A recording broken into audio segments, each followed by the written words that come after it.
नमस्कार, कड़क बात में आपका स्वागत है। और आज फिर हम उसी मुद्दे पर आए हैं जिसकी बात हम करीब करीब रोज़ कर रहे हैं। कल रात डोनाल्ड ट्रंप, जेलेंस्की और यूरोपियन यूनियन के जो नेता हैं, कई नेताओं के बीच बातचीत हुई।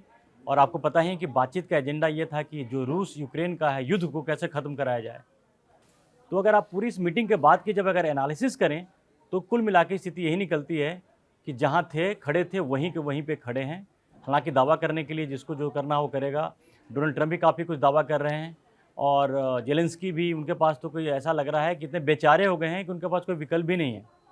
मिला जुला की स्थिति है कि दो तीन बातें ध्यान देने वाली ये हैं कि डोनाल्ड ट्रंप ने एक तो स्वीकार किया कि जो उन्होंने पहले वादा किया था कि राष्ट्रपति बनने के बाद रूस और यूक्रेन का युद्ध 24 घंटे में ख़त्म करा देंगे। तो पहली बार उन्होंने माना कि जितना आसान लगता था उतना आसान है नहीं। यानी कि एक चीज़ तो इन्होंने एक इसी बहाने उन्होंने मान लिया कि रशिया को झुकाना आसान नहीं है।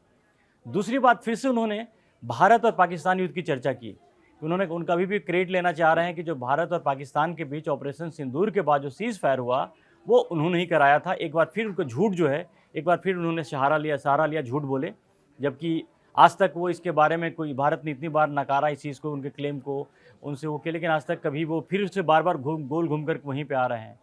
और जो तीसरी, जो सबसे इम्पोर्टेंट बात एक बार बहुत ही साफ हो गई है कि उन्होंने जेलेंस्की को साफ साफ कह दिया है कि आप भूल जाओ जो रशिया ने जिस ज़मीन पर कब्जा किया है उसको वापस लेने की बात तो भूल जाओ। और दूसरी बात ये भी कि नेटो में शामिल होने वाली बात भी अब रहने ही दो।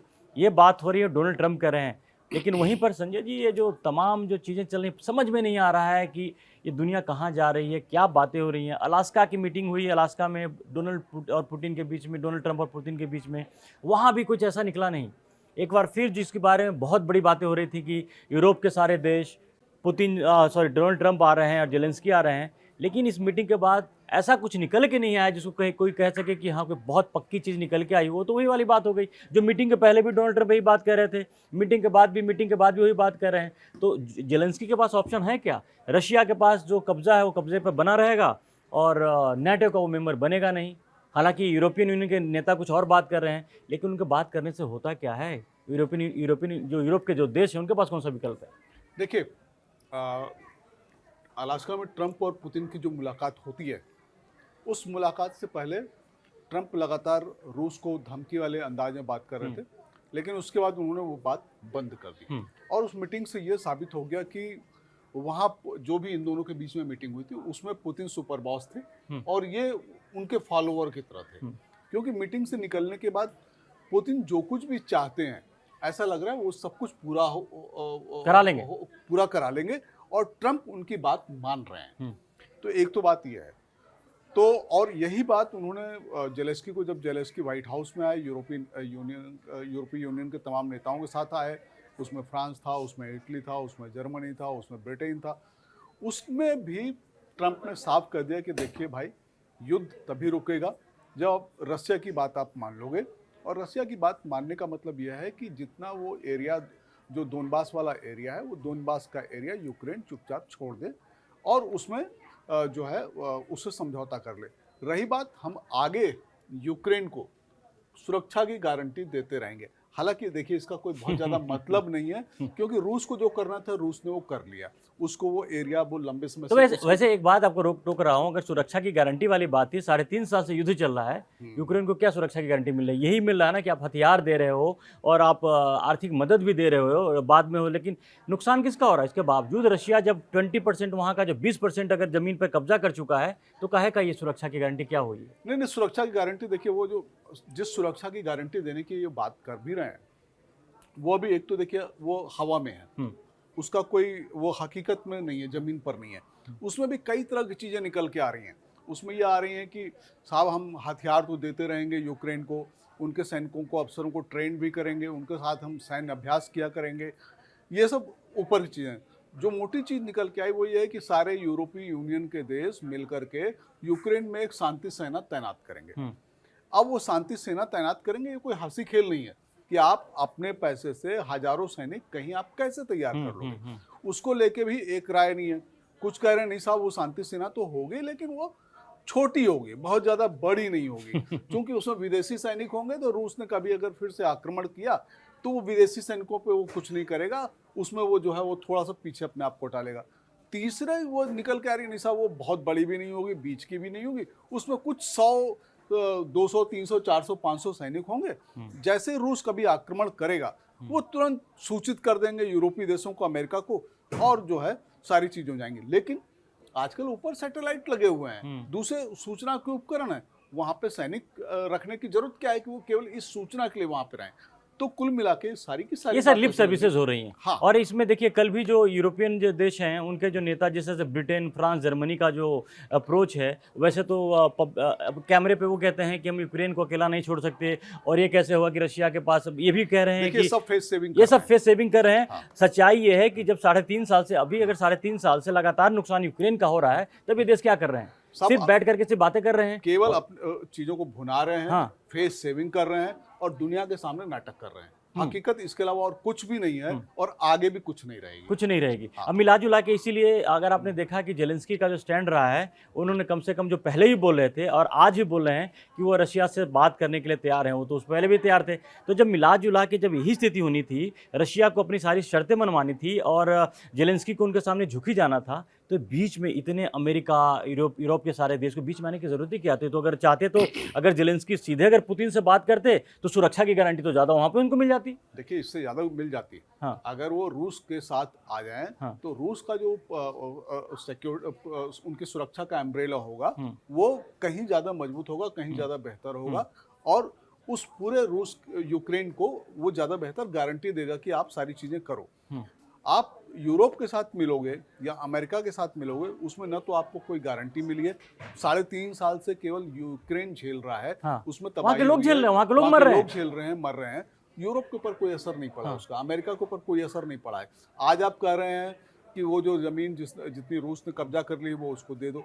भाई ये तो पहले, ये शुरू में ही यही था। तो यूक्रेन लूटा पिटा है, अब यूक्रेन को समझना पड़ेगा कि अभी जो बचा खुचा है उसको बचा लो। अब उसको किसके साथ रहना है और उसको क्या बचाना है, क्या नहीं बचाना है, उसका अपना स्टैंड क्या होगा। हाँ, अभी मिला जुला की स्थिति यही है। लेकिन फिर वही, ये तो हो रह गई जेलेंस्की की बात है, जो लूटे पिटे एक नेता की तरह है। जब उनको शुरू में ही रशिया ने धमकी दी थी इस युद्ध से पहले कि नाटो का मेंबर बनने की बात मत करो वरना हम अटैक करेंगे, लेकिन उन्होंने उस धमकी का नज़रअंदाज किया और अमेरिका के भरोसे युद्ध में कूद पड़े। और जो आज 3.5 साल बाद उनको सोचना चाहिए कि वहाँ से उनसे क्या क्या गलतियाँ हुई और क्या गलती, उसका खामियाजा किसको भुगतना पड़ा है। कि रूस जहाँ पर पीछे था वो 20% अंदर घुस चुका है, यूक्रेन की ज़मीन पे कब्जा कर चुका है। और अगर आप भी अगर यहाँ पर अगर नहीं रुकते हैं, जेलेंस्की नहीं मानते हैं, तो हालात और भी ख़राब हो सकते हैं। वो जो 20% है वो और कितने परसेंट बढ़ेंगे, क्योंकि ना अमेरिका बचाने वाला है ना यूरोप के देश बचाने वाले हैं।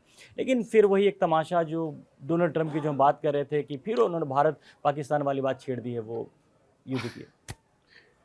देखिए वो मुझको लगता है कि 30-32 बार ये बात कह चुके हैं और कुल मिला के कि ट्रंप इसके जरिए 2-3 चीजें मैसेज दे रहे हैं। एक तो अमेरिका में पूरा वो मैसेज दे रहे हैं कि मैं शांति का मसीहा हूं और दुनिया में बहुत बड़े बड़े काम कर रहा हूं। कल भी मीटिंग में दावा किया हाँ, कि मैंने 6 युद्ध बंद करवा दिए। तो ये एक तरह से वो अपनी जनता को एक ये मैसेज दे रहे हैं कि देखो मैं इतना बड़ा नेता बन गया हूँ।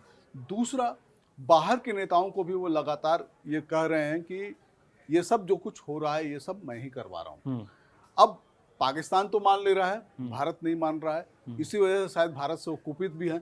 वो भारत के साथ नाराजगी का एक बड़ा रीजन ये भी है कि भारत साफ साफ कह रहा नहीं, आपकी कोई भूमिका नहीं है, हमें अब चाहिए ही नहीं। हाँ, लेकिन बात सही है कि पुतिन ट्रंप के बारे में जो भी एनालिसिस है, चाहे वो साइको एनालिसिस की बात करिए, चाहे दूसरे एनालिसिस की बात करिए, दुनिया में वो एक बड़बोले, आत्ममुग्ध और लंबे चौड़े दावा करने वाले नेता के तौर पे वो दिख रहा है, वो दिख रहा है। क्योंकि बार बार जब यू टर्न लेते हैं, जब उनकी वो जो स्वीकार करते हैं कि 24 घंटे में युद्ध को नहीं खत्म कराया जा सकता है, यानी कि कहीं ना कहीं पर इनडायरेक्टली से अपनी गलती मानी है और ये गलती बार बार कर रहे हैं। ऐसा नहीं है कि गलती को उस गलती को दोहरा रहे हैं। जब भारत की तरफ से भारत के प्रधानमंत्री नरेंद्र मोदी ने भरी संसद से उन्होंने साफ साफ कहा था कि जो भारत पाकिस्तान के बीच में जो सीज फायर हुआ ऑपरेशन सिंदूर के बाद, उसमें दुनिया के किसी भी नेता का हाथ नहीं था, किसी भी लीडर का हाथ नहीं था। बावजूद इसके वो बार बार किसी ऐसे, क्योंकि उनको मालूम है कि इस तरह की जब चीज़ें होती हैं, डिप्लोमेसी की जब चीज़ें होती हैं, तब ये तो कोई कहने नहीं जाएगा नहीं कि यार ये बार बार झूठ क्यों बोल रहा है। क्योंकि एक बार बोल करके आपके मुंह पे आपने कालिक पोत दी गई है,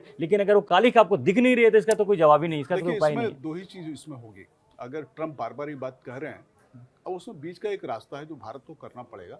उसमें यह है कि भारत को या तो उसमें ट्रंप की क्या भूमिका थी, छोटी भूमिका थी, बड़ी भूमिका थी, कैसी भूमिका थी, वो भारत को एक बार साफ करनी पड़ेगी। ये जरूरी नहीं कि ट्रंप की हर भूमिका युद्ध को रोकने वाली रही हो, ऐसा नहीं है, लेकिन बीच में उन्होंने क्या ऐसा किया, कौन सी ऐसी भूमिका निभाई, वो साफ करना पड़ेगा। और अगर नहीं किया है तो भारत को साफ ये बोलना पड़ेगा, ट्रंप ऐसा गलत बोल रहे हैं, उनकी कोई भूमिका नहीं थी, उनका ये प्रस्ताव आया, वो प्रस्ताव आया। लेकिन देखिए, नहीं, इसमें तो पूरा टाइमलाइन है। जब संसद में इस पर चर्चा हो रही थी ऑपरेशन सिंदूर पर, तो विदेश मंत्री ने भी पूरा टाइमलाइन दिया, ऑपरेशन सिंदूर के दौरान टाइमलाइन दिया। वहां पर कहीं पे भी ट्रंप थे ही नहीं, वो तमाम बातें क्लियर भारत ने अपनी तरफ से हर तरह से क्लियर कर दिया है। बावजूद इसके एक बड़े प्लेटफॉर्म से, जहां पर दुनिया के बड़े नेता बैठे हैं, आप पूरी दुनिया को क्या मैसेज देना चाह रहे हो, बार बार झूठ बोल रहे हो। खैर, ये तो अब ट्रंप जाने, उनको ट्रंप के बारे में पूरी दुनिया भी जान रही है, ऐसा नहीं कि नहीं जान रही है, लेकिन ये बात है कि ट्रंप आगे भी ये बोलते रहेंगे, ये पक्का आप मानिए। उनका जो अंदाज है, उनका जो स्वभाव है, उनका जो बड़बोलापन है, वो इसको बोलते रहेंगे। चलिए, ट्रंप तो वो जो करेंगे वो करेंगे। इस बीच में एक चीज़ आपको जाते जाते एक अपडेट ये दे दें कि जो भारत के विदेश मंत्री हैं एस जयशंकर, वो रूस के दौरे पे गए हैं। और ये बड़ा इंपॉर्टेंट है, क्योंकि इसके पहले कल ही रशिया के जो राष्ट्रपति हैं पुतिन ने भारत के प्रधानमंत्री को फ़ोन किया था, फ़ोन पर बहुत सारी डिस्कस हुई थी। इसके बाद जयशंकर का रूस जाना ये बड़ा इंपॉर्टेंट दौरा होगा, क्योंकि इसके बाद जो जिस तरह के हालात आए हैं, जिस तरह से भारत के खिलाफ टैरिफ की घोषणा कर रखी है, एक्स्ट्रा टैरिफ लगाने की जो घोषणा कर रखी है डोनाल्ड ट्रंप ने, और जिस तरह से अलास्का के बाद जो पुतिन की पर्सनालिटी बाहर निकल के है, जितने मजबूत दिख रहे हैं वो, उस सब का फ़र्क आगे आने वाले दिनों में अमेरिका और भारत के बीच जो बिजनेस डील होना है उस पर भी फ़र्क पड़ेगा। और जो अब ये देखना इंटरेस्टिंग होगा कि जो डोनाल्ड ट्रंप भारत के खिलाफ जो टैरिफ 50% टैरिफ लगाने का घोषणा कर चुके हैं और 27 अगस्त से उसको लगना है, उस पर क्या यू टर्न लेते हैं या फिर उस पर आगे बढ़ते हैं। आज मैं ब्रिटेन के गार्डियन अखबार को पढ़ रहा था।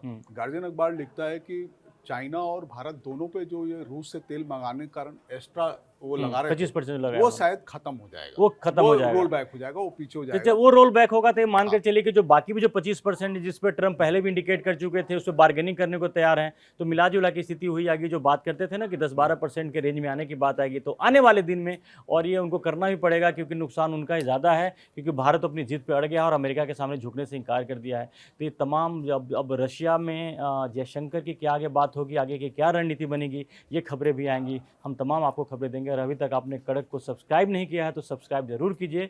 हम आपके लिए और भी जो खबरें, बाकी जो बड़ी खबरें होकर लेकर आते रहेंगे। फिलहाल के लिए धन्यवाद।